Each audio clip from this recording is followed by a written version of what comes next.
Gordie Howe, also known as Mr. Hockey, was one of the greatest players in the NHL, considering the legacy that he has left behind even when he's not with us.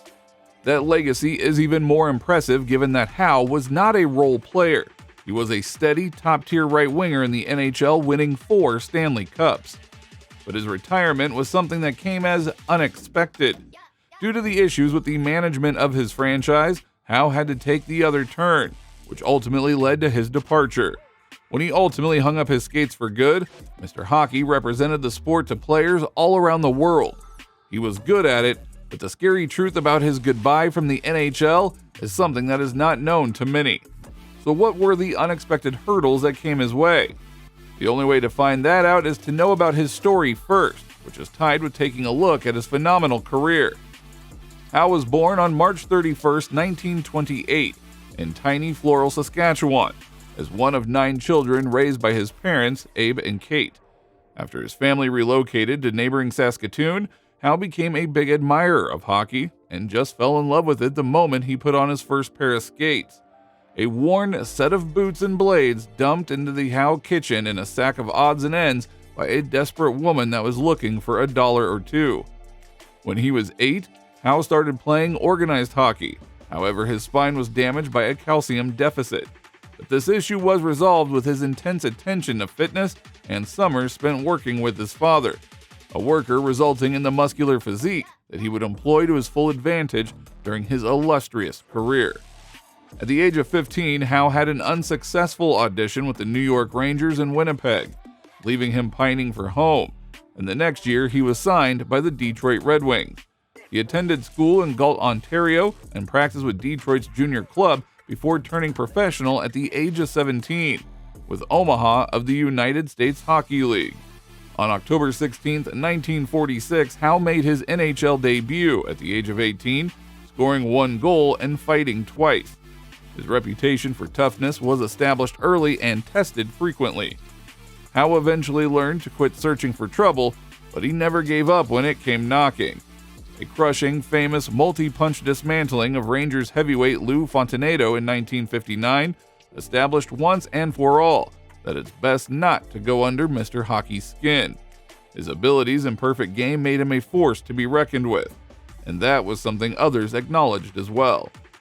Howe knows how to shade the rules, an unnamed Chicago Blackhawks player stated in a 1964 Sports Illustrated profile of the Red Wings' right wing. You do something to him, he won't let you get to him. But when you come out on the next scramble, you've got 4 or 5 stitches you don't know how you got. Indeed, Howe spent 1,685 minutes, the equivalent of 28 full games, in NHL penalty boxes, 4 times earning 100 or more minutes in a single season. While talking about his game once, Howe said, "I play religious hockey. It is better to give than to receive." If Howe's famous elbows and cement fists were visible, his power and strength were deceptive.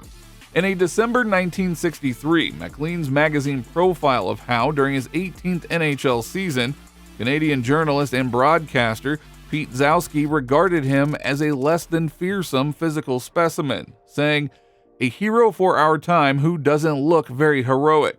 The great strength he demonstrates in hockey flows from him rather than exploding, and the effortless grace with which he glides on the ice, which has given so many hockey fans joy over the years, is also visible in his relaxed, almost lazy walk." He was just a genuine person. He knew how to make people feel so good about themselves. As a rookie in 1947, coach Tommy Ivan placed Howe on a Red Wings line with center Sid Abel and left wing Ted Lindsay. The production line, dubbed by its offensive output and a tribute to Detroit's automotive sector, was the most feared trio of its time. The Red Wings were the NHL's powerhouse in the late 1940s and early 1950s, winning the Stanley Cup 4 times in 6 seasons, from 1950 to 1955, with Lindsay, Abel, and Howe placing 1st, 2nd, and 3rd in league scoring in 1949 and 1950. However, Howe's career nearly ended in the playoffs that season as he cracked his head when he collided with Toronto Maple Leafs captain Ted "Teeter" Kennedy, crashing into the Detroit Olympia's corner boards. While emergency surgery relieved the pressure on Howe's brain, many people were concerned not only about his career but also his life. The man's mettle was tested when he returned to the Olympia ice in street clothes less than a month later to celebrate the Red Wings Stanley Cup victory, then roared back the next season to win the first of his 6 NHL scoring titles, finishing with 86 points, 20 more than Canadiens' rival Maurice "Rocket" Richard.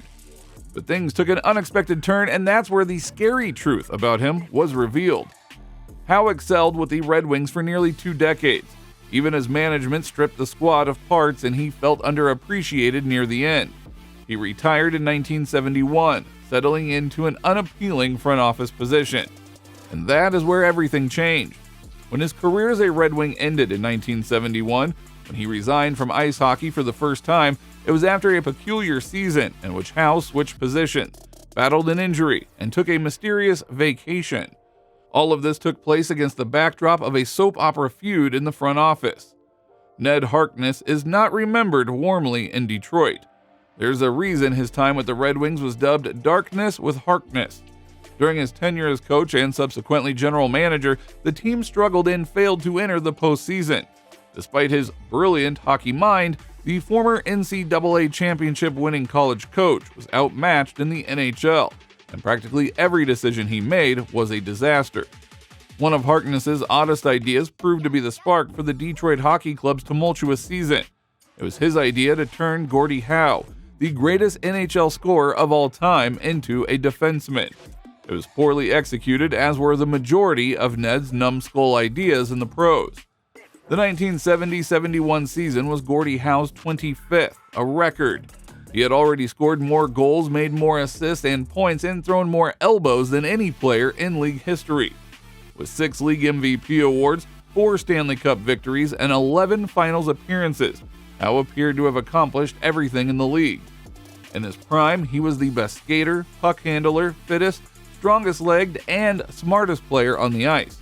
While he appeared to be growing older and thinner on top, he remained a top performer in the league. In 1968-69, he was 10th in league in points. However, in the summer of 1970, as Harkness prepared for his first full season as a Wings coach, he had the idea of utilizing Howe's better skills on the blue line. He imagined Gordie as a rover who could move all over the ice and influence the game. Still, it felt like an unusual attempt for a man making his NHL coaching debut.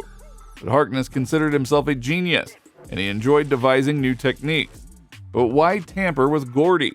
Previously, Howe, Alex Delavecchio, and Frank Mahovlich set an NHL record with 114 goals. So even though Gordie was 42 years old when the 1970-71 season began, it felt perilous to split up a skilled 3 that played with synchronized intuition. But then Howe suffered a torn rib after falling on the point of Flyers defenseman Joe Watson's skate on November 22, 1970 in Philadelphia. Doctors predicted Gordie would lose 6 to 8 weeks, but the 42-year-old returned less than 4 weeks later, on December 19th, having missed only 10 games. In his previous 24 seasons with Detroit, Iron Man Howe had only missed 42 games due to injuries. His 10 missed games ended a streak of 252 games without an injury. Things got messier within the team management, and Harkness took over as the new GM, which made things even worse. A new, uncertain era had begun in Detroit, and Harkness quickly began to rebuild the Detroit roster, removing players that he perceived as troublemakers and malcontents, and one of them was Gordie Howe. Though he did come back in early March of the next year, Gordie knew that now was the time to say a final goodbye to everyone. On September 15, 1971, Gordie Howe announced his retirement from professional hockey in front of over 200 media members and hockey authorities at Olympia Stadium. It appeared unbelievable. He had been playing in Detroit for so long that it appeared like Howe was an ice hockey player. He'd helped make a Canadian game more appealing to American audiences. In 2016, the remarkable hockey player died at the age of 88 after a long battle with dementia. His legacy is something that keeps on going till date, and fans will still remember him for everything he did for his passion.